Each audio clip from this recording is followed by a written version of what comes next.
भारत से अधिक अमेरिका भी सुरक्षित नहीं है। शेख हसीना जी के लिए भारत से अधिक कोई सुरक्षित है ही नहीं और वो यहीं रहेंगी। आदमी बुरे वक्त पे कहाँ आता है? जहाँ उसे बिल्कुल सहारा हो, जहाँ उसे पक्का शेख हसीना को भारत आने से क्या भारत पर भी खतरा मंडरा रहा है? देखिए, आतंकवादी भारत में अगर आएगा, चाहे बांग्लादेश से आए, चाहे पाकिस्तान से आए, चाहे अफगानिस्तान से आए, चाहे नेपाल के रास्ते, आतंकवादी को यहाँ जमींदोज कर दिया जाएगा। और सबसे अच्छी आज क्या बात रही, चाहे टीएमसी हो, चाहे एसपी हो, चाहे कांग्रेस हो, चाहे राहुल गांधी हो, चाहे कोई भी विपक्षी दल, सभी ने एक स्वर में कहा कि हम भारत सरकार के साथ हैं। 1947 से पहले भारत का हिस्सा पाकिस्तान और बांग्लादेश था, तो क्या एक बार फिर से भारत में जो है बांग्लादेश को शामिल कर लिया जाएगा? देखिए, बांग्लादेश में पिछले 2 महीने से हो रहे आरक्षण विरोधी छात्र आंदोलन इतना उग्र हो जाता है कि बांग्लादेश के सबसे मजबूत नेता और 15 साल से सत्ता में रही शेख हसीना को अपना मुल्क छोड़ना पड़ता है। वो अपना मुल्क छोड़कर भारत आती है। उसके बाद बांग्लादेश में प्रधानमंत्री आवास से लेकर कई जगहों पर तोड़फोड़ किया जाता है। इसके बाद भारत में भी बीएसएफ को अलर्ट कर दिया गया है, कई जगहों पर सुरक्षा को बढ़ा दिया गया है। इन सारे मामलों पर बातचीत करने के लिए अभी हमारे साथ सुप्रीम कोर्ट के जाने माने एडवोकेट डॉक्टर एपी सिंह हैं। सर, बहुत बहुत स्वागत है आपका। जी जी जी। इस मामले को लेकर सवाल खड़ा हो रहा है कि शेख हसीना को भारत आने से क्या भारत पर भी खतरा मंडरा रहा है? नहीं नहीं, भारत पे कोई खतरा नहीं मंडरा रहा। भारत बहुत सुरक्षित, संरक्षित हाथों में है और भारत को कोई गलत निगाह से देखने वाला पैदा ही नहीं हुआ है। ये बात क्लियर है। और भारत में उन्होंने अपने को सुरक्षित महसूस किया। देखिए, बांग्लादेश की रिस्पेक्टेड प्राइम मिनिस्टर जी के भारत से और बांग्लादेश के भारत से बहुत अच्छे संबंध रहे हैं। कभी दुश्मन देश जैसी तो कोई बात ही नहीं हुई। बहुत अच्छे देश हैं। और निश्चित तौर पर उन्होंने अपने को, आदमी बुरे वक्त पे कहाँ आता है? जहाँ उसे बिल्कुल सहारा हो, जहाँ उसे पक्का विश्वास हो, और वहाँ पहुँचता है। और वहाँ उन्होंने पहुँच के भारत में आके निश्चित तौर पर ये भरोसा जताया है।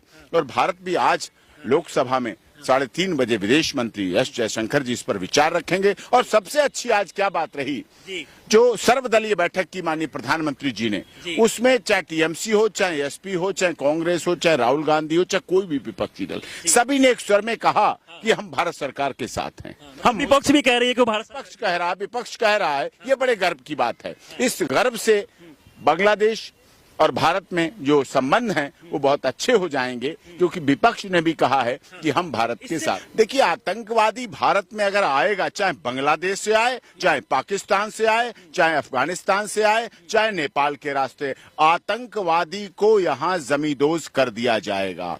आतंकवादी के लिए भारत पूरी तरह से अलर्ट है और बिल्कुल जिंदा नहीं छोड़ेगा। एक और सवाल खड़ा हो रहा है कि 1947 से पहले भारत का हिस्सा पाकिस्तान और बांग्लादेश था, तो क्या एक बार फिर से भारत में जो है बांग्लादेश को शामिल कर लिया जाएगा? हाँ, कर लिया जाए तो अच्छा रहेगा। और इस मामले में मैं समझता हूँ मोदी जी की विदेश नीति और माननीय गृह मंत्री जी अमित शाह जी और माननीय रक्षा मंत्री जी का जो भी है वो ज्यादा अच्छा है, वो ज्यादा बढ़िया है, वो ज्यादा सुंदर है। जो भी रणनीति बनेगी, जो भी राजनीति की तैयारी होगी और जो भी पक्ष विपक्ष के द्वारा, अब इस मामले में पक्ष और विपक्ष दोनों एक हैं। सबसे खुशी की बात है, विपक्ष सबसे साथ है पूरी तरह से। इसका मतलब पूरा भारत एक है, यानी कि अनेकता में एकता में अखंडता का नारा देने वाला भारत आज पूरी तरह से भारत सरकार के साथ है। और भारत सरकार का जो भी डिसीजन लिया जाएगा, जो भी निर्णय लिया जाएगा, जो भी मंत्रणा होगी, और उस मंत्रणा को डिस्क्लोज भी आज कर दिया जाएगा 3:30 बजे लोकसभा में, संसद में। देखिए, बुरे वक्त पे पड़ोसी का साथ देना चाहिए। अटल बिहारी वाजपेयी जी कहा करते थे, पड़ोसी बदले नहीं जाते हैं, पड़ोसी पड़ोसी ही रहते हैं। इसीलिए पड़ोस में अच्छे संबंध रहना चाहिए, मित्रवत संबंध रहने चाहिए, दोस्ताना संबंध रहना चाहिए। अच्छे बुरे वक्त पे पड़ोसी ही साथ आता है। बांग्लादेश में जो 2 महीने से प्रदर्शन हो रहा था, इसमें ये भी कहा गया कि कई जगहों पर कई लोगों का मौत हुआ। इसके अलावा मंदिर को जला दिया गया, जाके कई जगह पे तोड़फोड़ किया गया। इससे भारत पे कितना प्रभाव पड़ा? जो असामाजिक तत्व हैं, वो चाहे पाकिस्तान के हों चाहे बांग्लादेश के हों, वो सबसे पहले टारगेट करते हैं मंदिर को।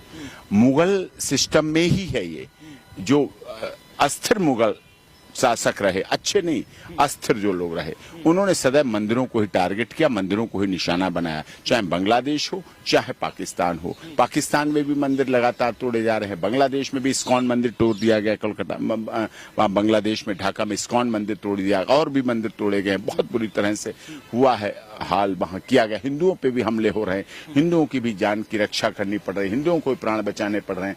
8 लाख के करीब हमारे स्टूडेंट को भारत बुलाया जा रहा है, जो पढ़ रहे थे, छात्राएं पढ़ रहे थे, उनको बुलाया जा रहा है। और ये आंदोलन जो चल रहा था वो अब बहुत विकृत रूप में पहुंच गया है, बहुत ही उसका जिसे कहते हैं चरमोत्कर्ष पर पहुंच गया है, और जिसकी वजह से वहां प्रधानमंत्री निवास में देखिए अब हमला हुआ, वहां जला रहे हैं, गाड़ियां जला रहे हैं, बसें जला रहे हैं और इंजॉय कर रहे हैं उसको, खाना खाते उनके प्रधानमंत्री आवास पे कई सारे ऐसे लोग हैं जो जाके खाना खा रहे हैं, ऐसो आराम कर रहे हैं, वो तस्वीरें ये इससे उनकी मानसिकता दिखती है, उससे उनकी अमानविकता दिखती है। अपने देश के, अपने लोगों के, अपने यहाँ अपनी सरकार, अपने प्रधानमंत्री अपनों के लिए ऐसा व्यवहार कर रहे हैं, इससे उनकी जो हिंसा की भावना है वो पूरी तरह से प्रदर्शित हो रही है और दिख रही है। सर, इससे पहले एक और चीजें देखा गया था, शेख हसीना के द्वारा 15 जुलाई को एक प्रेस कॉन्फ्रेंस किया गया और उसमें वो जितने भी जो छात्र आंदोलन कर रहे हैं उसको जो है अपनी भाषा में वो गद्दार कहते हुए नजर आती है।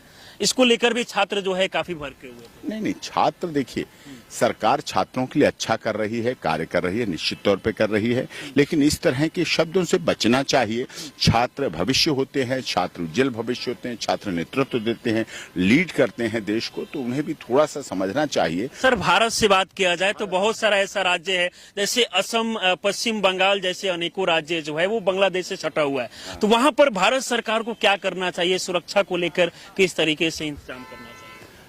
भारत सीमाएं सुरक्षित हैं, बॉर्डर सुरक्षित हैं, बीएसएफ सुरक्षित है, बीएसएफ को अलर्ट मोड कर दिया गया है, बीएसएफ के द्वारा सुरक्षा बढ़ाई गई है और निश्चित तौर पर बॉर्डर पर कोई इधर ऐसी एंटी सोशल एलिमेंट्स और ऐसी गतिविधियां कुछ नहीं होंगी जिसके द्वारा यहाँ ऐसा हो सके, ये नहीं होगा यहाँ। अब वो कल भारत आई, भारत आने के बाद भी आज सुबह जो है 9 बजे वो यहाँ से लैंड कर चुकी है। कहा जा रहा है कि कोई लंदन जाएगी, अमेरिका में नाती पोता वहां पे रहती है, तो हो सकता है कि उनके साथ वो बिताएगी। नहीं, वो भारत से अधिक अमेरिका भी सुरक्षित नहीं है। शेख हसीना जी के लिए भारत से अधिक कोई सुरक्षित है ही नहीं और वो यहीं रहेंगी, यहीं मिलेंगी आपको, निश्चित तौर पर वो कहीं नहीं जाएंगी। अभी उनके बारे में 3:30 बजे बड़ी विस्तार से चर्चा करके पक्ष और विपक्ष, सरकार सत्ता पक्ष, उस पर सबसे बड़ी बात तो सर ये है कि इसमें पक्ष और विपक्ष सब साथ है। हालांकि ममता बनर्जी एक आरोप लगाई कि बीजेपी के कुछ नेता जो है इसमें भड़काऊ वगैरह बयान दे रहे हैं। ना, कोई ऐसा बीजेपी के नेता हो, भारतीय जनता पार्टी हो, ममता बनर्जी हो, भारत के साथ हैं। अंदर हमारी कुछ भी बातें हो सकती हैं, हमारा मतभेद हो सकता है, हमारा मनभेद हो सकता है, लेकिन जब विदेश की बात आती है, जब कहीं भारत की सुरक्षा की बात आती है, जब कहीं भारत के संरक्षण की बात आती है, जब कहीं भारत के आगे बढ़ने की बात आती है, तब निश्चित तौर पर हमें विश्वास है कि विपक्ष भी पूरी तरह से मर्यादा के साथ, जिम्मेदारी के साथ, विश्वास के साथ, भरोसे के साथ, भारत माता के साथ, हिंदुस्तान के साथ, 140 करोड़ लोगों के साथ, दुनिया के सबसे बड़े लोकतंत्र के साथ निश्चित तौर पर बने रहे। चलिए, बाकी सर हमारे साथ इन सारे मुद्दों पर बातचीत किए, इसके लिए बहुत बहुत धन्यवाद आपको। बाकी देखिए, जब से मामला सामने आया है उसके बाद भारत बांग्लादेश में जितने भी जो एयरलाइंस की जो विमानें हैं सबको बंद कर दिया गया है। बाकी देखना होगा कि इस घटना को लेकर आगे क्या कुछ अपडेट जो है निकल के सामने आता है। बाकी आप लोग क्या सोचते हैं? जुड़े रहें प्रिंसिपल ऑफ न्यूज के साथ। बहुत बहुत धन्यवाद।